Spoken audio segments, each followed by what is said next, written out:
We're back with Godfather of Harlem, Season 4, Episode 7. It's called The Pawn Goes First. And we see these nice shoes step outside of the car. We don't know who it is, but yes, it's your boy Frank Lucas getting Monique out of his car with his nice coat on. And they seem to be very happy, looking like they're going into some type of club. He rolls up on the bouncer, pulls out some money, passes the line, and pays the bouncer off so they won't have to wait in line. A couple of $100. Those are old bills, right? Lets him right in. Yes, Monique and your boy Frank Lucas walk right in. And where are we? Club St. Clair. This is a couple of months after the last episode. So it looks like the deal between Colombo and Bumpy Johnson went through, because now we have the club and Bumpy is on the stage welcoming everyone, making his speech. And yes, he looks like he is right in the middle of his speech towards the end. And he sees Frank and Monique walk in the door looking like $1 million. And he's just welcoming everybody. And he says, the only way we can rebuild Harlem is together. And he smiled at Frank, right? And Frank looks back, right? Frank is looking like new money right here. So he starts clapping. The speech is over. It's all good. And again, they coming up in there with his chinchilla coat, right? The famous chinchilla coat. He just doesn't have the hat that he usually has in history. So one of the ladies rolls up on Monique. Oh, you looking good. That necklace looks nice. She's definitely recommending and commending Monique on her outfit and everything. She's like, my baby Frank, he takes care of me. Frankie takes care of me, right? So she's looking at him all googly eyes. She really is appreciating his come up, right? So Frank gives her a hug and says, hey, look, I'll be back, right? Frank seems to be the man right now. He's Mr. Flamboyant, so he's walking through, and Monique definitely admires his come up, right? We see Mamie, and she has the ladies from the New York Arts Board there, and they're like, oh, we're really impressed. You absolutely would love to you to the board. And she's like, oh, thank you so much, Alice. Just talking to Mamie. Thank you so much. It means a lot. And they're like, yeah, just got to come up with the 100. It's like, yes, $100,000 to be on the New York Board of Arts. So, of course, Mamie, she smiles and says, okay, well, I'm ready to go. But she has to figure out how she's going to get this $100,000 to join this board that she has been kissing up to. Stella's there with Pino, having a good time, right? Look like they're there. And Frank is walking through again with his chinchilla coat on like a bucks. Mr. G, you remember Mr. G? He's actually on stage playing his sax, right? So Mr. G is doing well. So Frank goes to the back room and they quickly let him in, and you know what the back room is. That's where all the ladies are dancing. There's probably some gambling back there. The back room going on. Your boy Joe Colombo's there with his goons. It's like, look, this guy right there. He looks like he's a dealer or whatever, right? So Frank rolls up on Bumpy. He's like, hey, Mr. J, how you doing? He's like, oh, all right. Yeah, we like, yeah, I walked in the middle of your speech, definitely wanted to come here and see. He's like, yeah, what you doing here, He said, you got a nice coat on. He's like, yeah, it's chinchilla. And he's just laughing like at the top of the line stuff, right? He's like, yeah, no. He's like, yeah, you then or whatever. And that's all right. And then he's like, yeah, I like the coat. It's all right. And he says, you know what a chinchilla is, right? He's like, yeah, it's a rodent, right? And then Bumpy walks away and Frank is like, okay. Joe Colombo's looking at Frank. And of course, he's a jealous guy. So Frank leaves and Monique is like, man, I can't wait to get home and do what we do, right? So it's like, all right, get in the car, girl, right? So yeah, they get it on, get it popping. You already know they feeling real good. Here comes a new character. Who is that? Fat Joe playing some guy.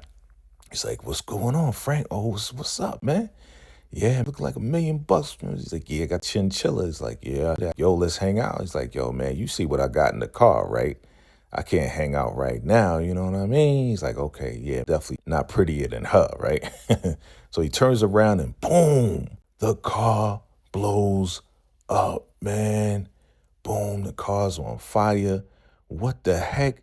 Somebody bombed Frank's car. He's like, Monique. And he's yelling her name. That chinchilla coat is off and the car is just burning. Somebody is trying to take out Frank Lucas. We don't know who it is.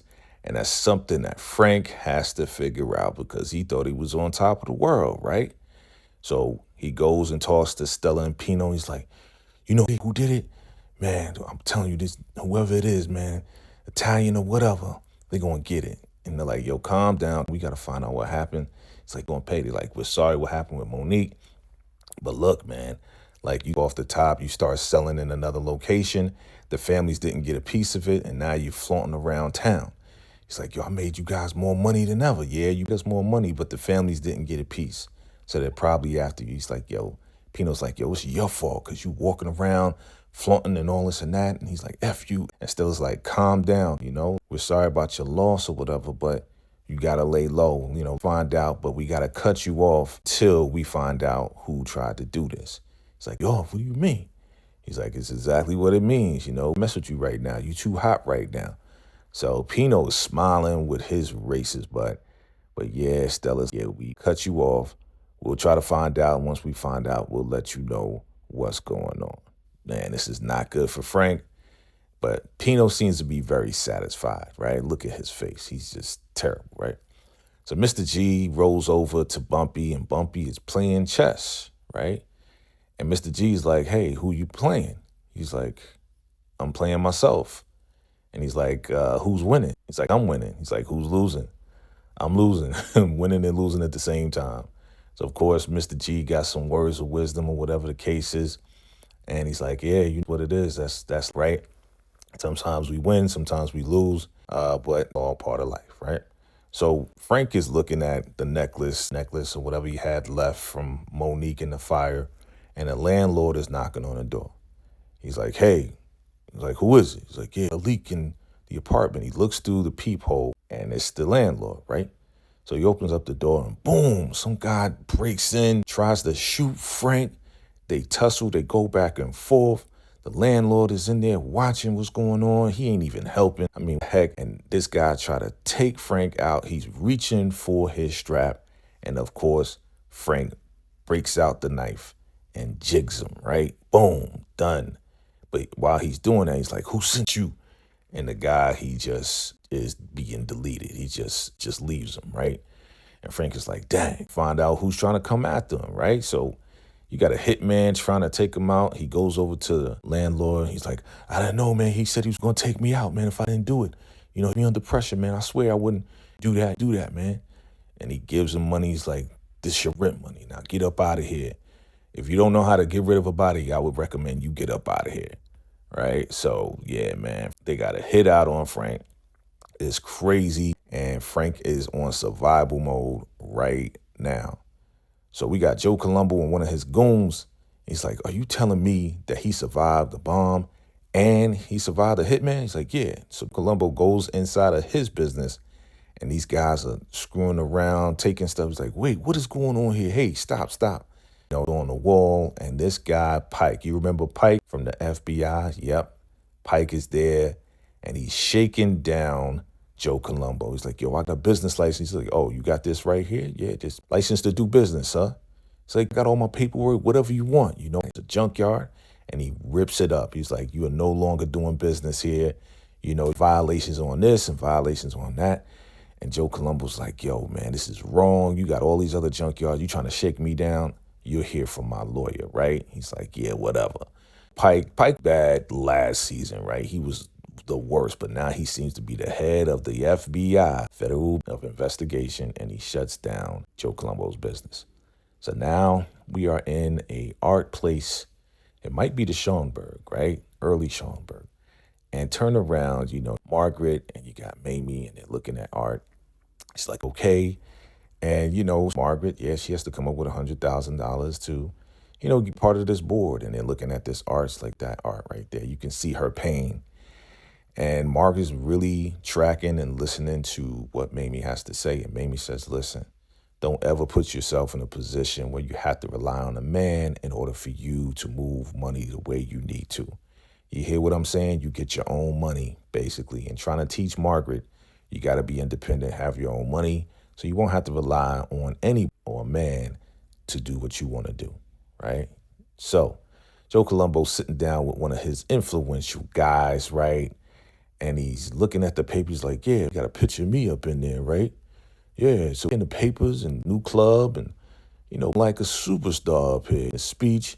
And even they got that guy Frank with his chinchilla coat and the whole nine. But with all of this, they're messing with me, right? The FBI, they're messing with me. And he's just upset because now his business is closed. And listening, he's like, yo, you got to do something about this, man. Because he has some type of influence, but not that much, the FBI.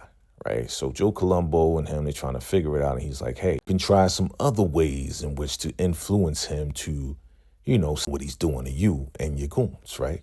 Some of your muscle and, how to maneuver to influence him to stop messing with you. Right. So Joe Colombo's thinking about it. So here we go with Bumpy, and Frank goes to Bumpy and he's like, man, look, to you.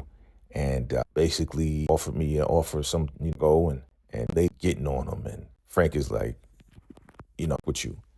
And they don't want to work with him. They don't trust him. And Bumpy's like, yo, chill, hear him out. He's like, listen, man, some mistakes in the past. And now I just want to make up for my mistakes. And to be honest with you, like, oh, you looking for some protection? He's like, well, yeah, it doesn't come with working with you, You must do anything. At this point, nothing else right now, tapped out. And Bumpy is like, I hear you, man, but at the same time, I don't trust you. There's nothing that you have done to make me trust you.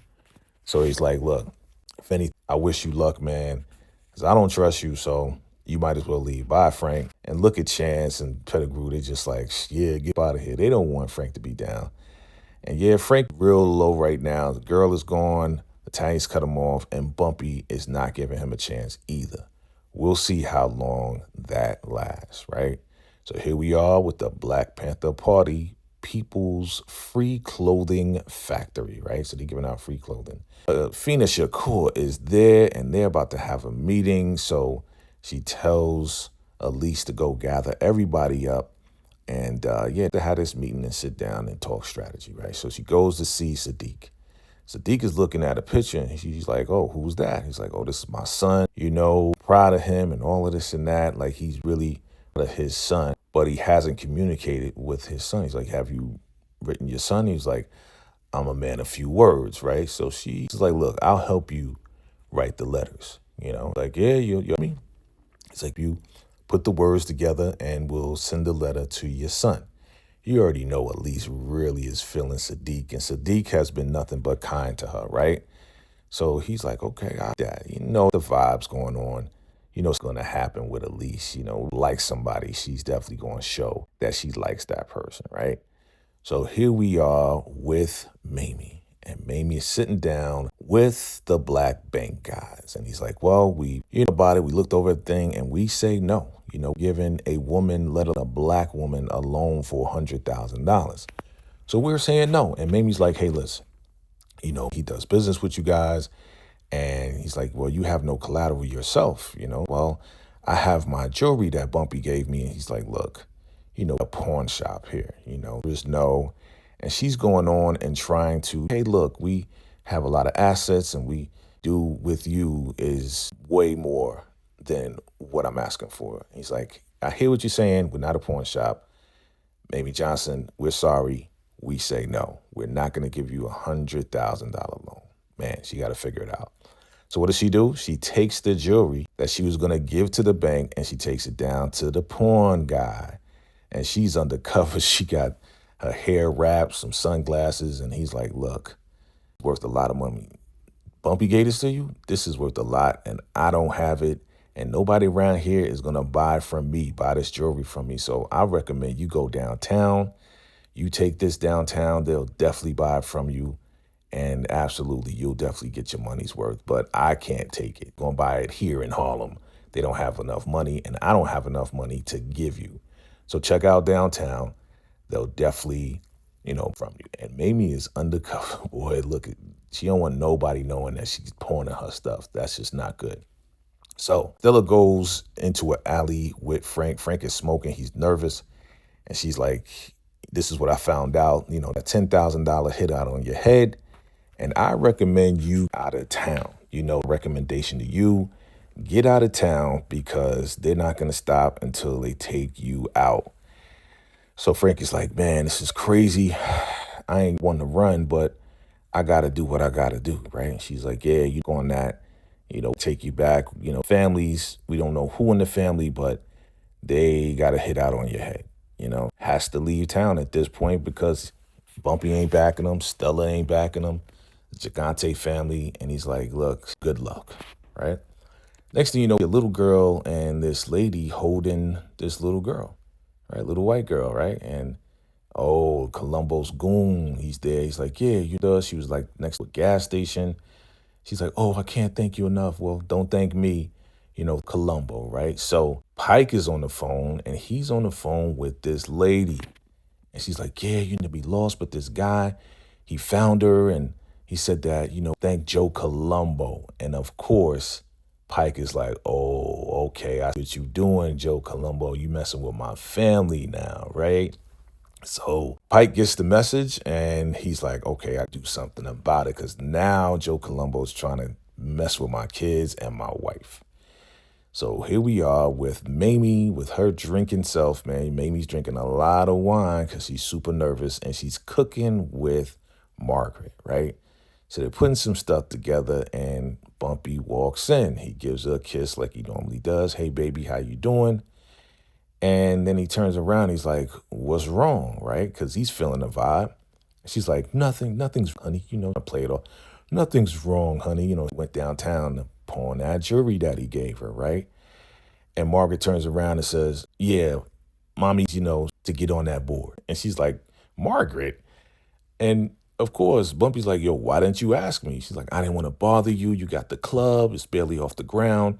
I didn't want to bother you with this, Some of my money, can get on the board and impress those white folks, with this and that, like how much? And of course, Margaret's like, she's $100,000. He's like, more than our mortgage, buy the whole apartment building for that much.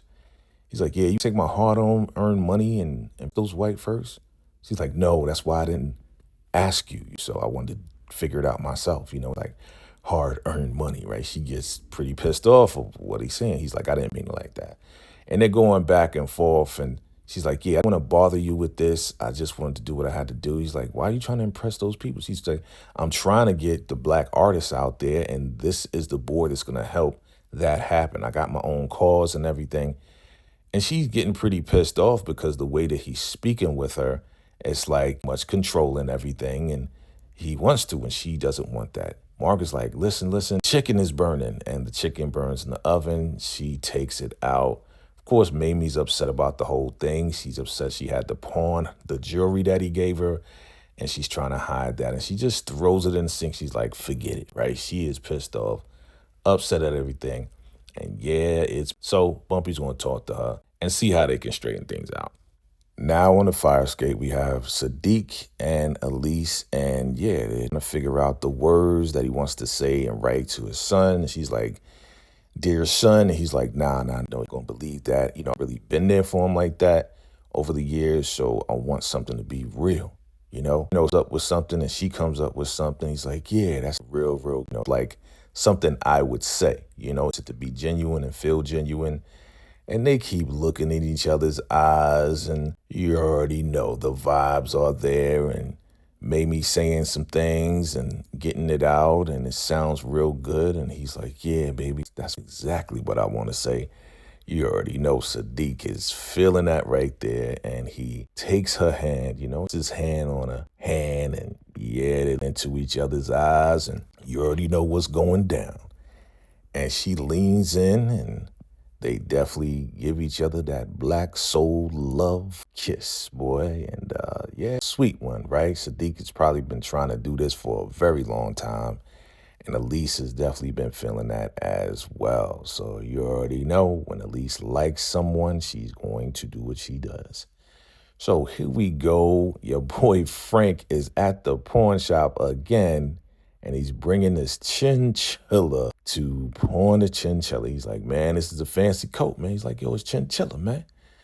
And he's like, look, man, I can't buy this right here. Nobody's going to buy this. But I'm telling you, there's a place downtown And yeah, they all types of expensive stuff. Now, again, the porn guy knows what he's doing because he knows that Mamie went down there to pawn her jewelry. He's like, yeah, you actually went down there to pawn her stuff. And there's a whole lot of money down there. And he's like, yo, why are you telling me this? Because the porn guy knows that Frank is a thief and he can probably get the jewelry back and probably get whatever money that he needs. So the porn guy, he knows what he's doing, man. He's like, listen, they'll probably take this coat too. So I recommend you go downtown and figure it out. Porn guy's giving Frank code and saying, bro, you need to go downtown and see what you can do. So Frank Colombo's in the car with his goons, and he's like, yeah, they about, the whole situation with the daughter and the mother, and they kind of just scare him. So who rolls up behind them? Of course, the cops are rolling up with the sirens, and they pull Joe Colombo and his goons over. And of course, Joe's like, all right, stay cool. We're good. We don't got nothing on us. We should be fine, right? So the cops get out of their car, and they roll over, and the guy takes out the back tail light. And he's like, yeah, you broken tail light, okay. Looking around like, yeah, I pretty much take it out. You pretty much knocked out my tail light. But he's like, okay, thank you for the warning, officer. We'll be on our way, right? So the officer signals to the guy in the front of the car.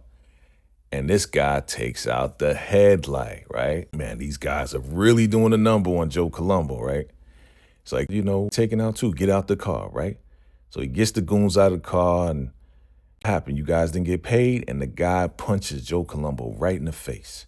He's like, this is a message from Pike. Stay away from his family. He says, I got a message for Pike.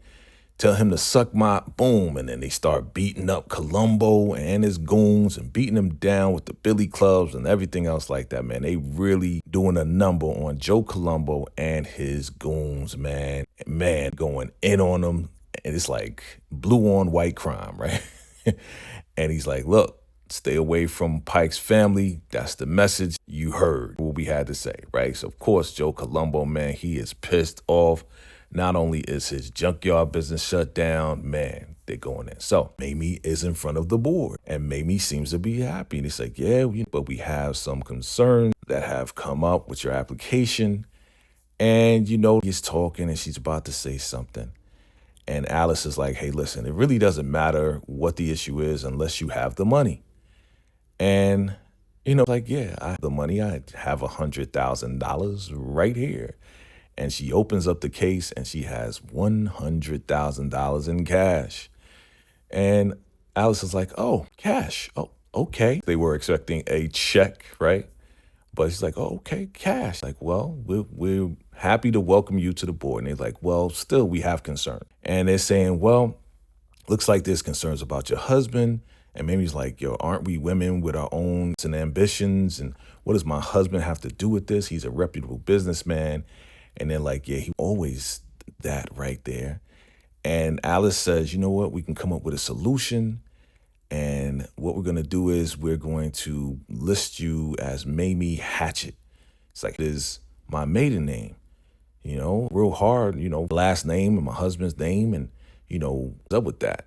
And she really has a problem with that right there. And that's their solution. She's like, well, it's up to you whether you want to be listed as, Hatchet or not. But you definitely are welcome to the board as long as you go along with those rules. And I don't think Mamie's going to do that, even though she went through hell and high water just to get the $100,000. But still, it's just not a good look. And I don't think Mamie is going to stand by that. So here we are at the club. Bumpy's paying off Joe Colombo as they agreed. And Joe Colombo's like, man, I can't get it. Yeah, you do this, you do that, and you get harassed by the cops. He's like, what are you talking about, man? Of course we do, right? And Colombo, he just got shook down by the cops, right? He's like, yeah, but they with us Italians, guys are, be safe. And Bumpy's like, look, I pay for my protection, I pay these people off the same way you do. And he's, yeah, but they harassing my people. And Bumpy's like, look, have your people been unalived by the cops in the street almost every day? If not, don't try to compare the Italians to the blacks, right? They us out on a daily basis in the street, right? So don't even try it. Like, don't try to compare, blacks go through in comparison to Italians, right? Just being real with him. He's like, you know what, Bumpy, you got a point. And Bumpy's like, man, you jerk. Like, so here we are with downtown at this very expensive pawn shop, right? And we got Frank.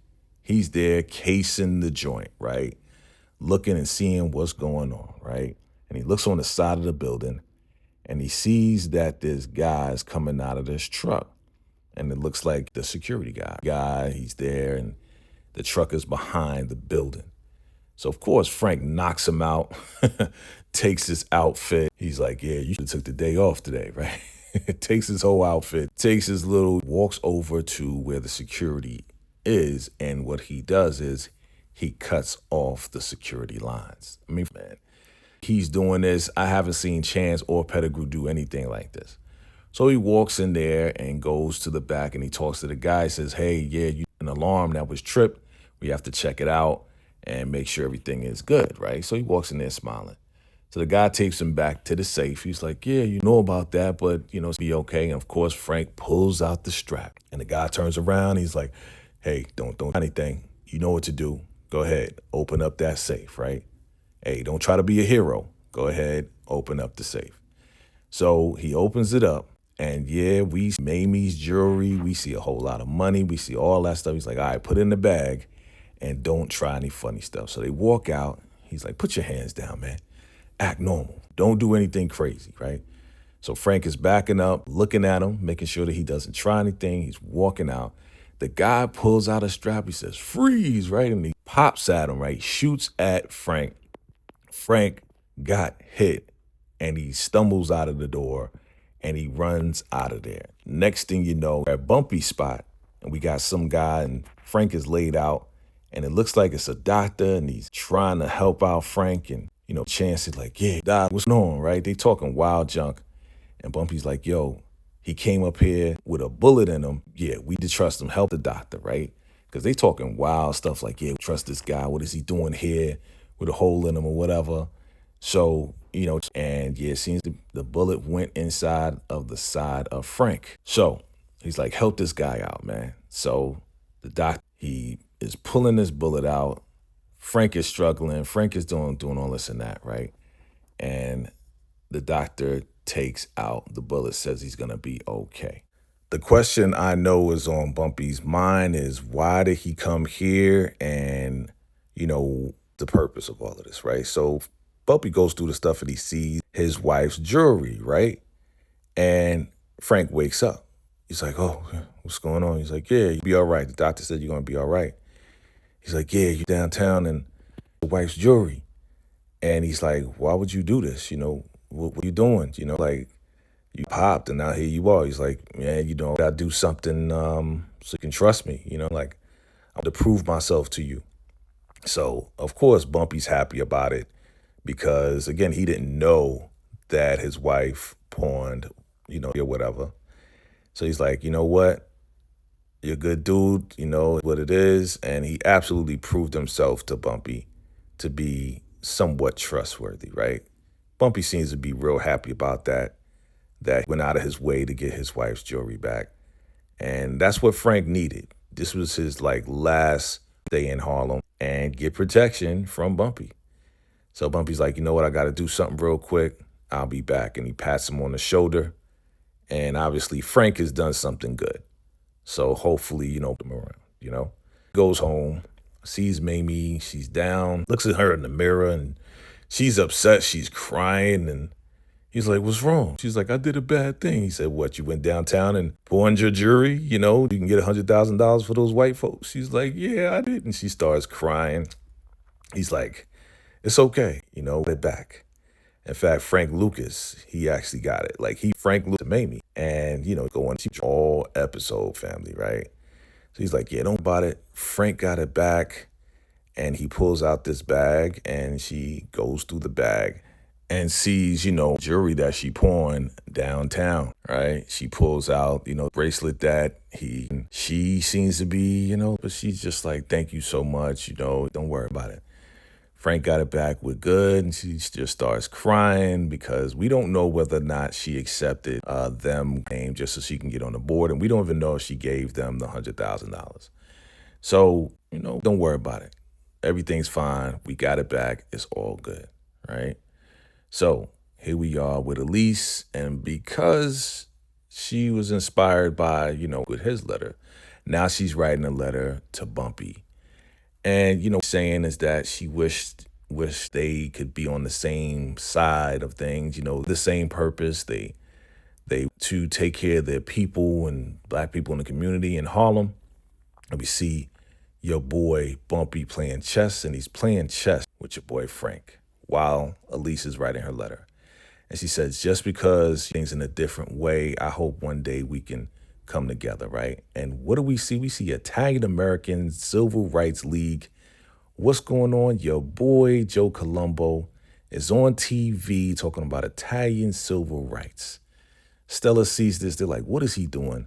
And we see Frank is playing chess with your boy Bumpy.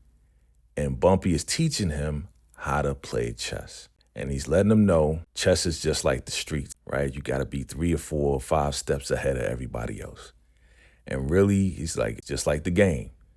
So what he's doing is he's teaching Frank the game.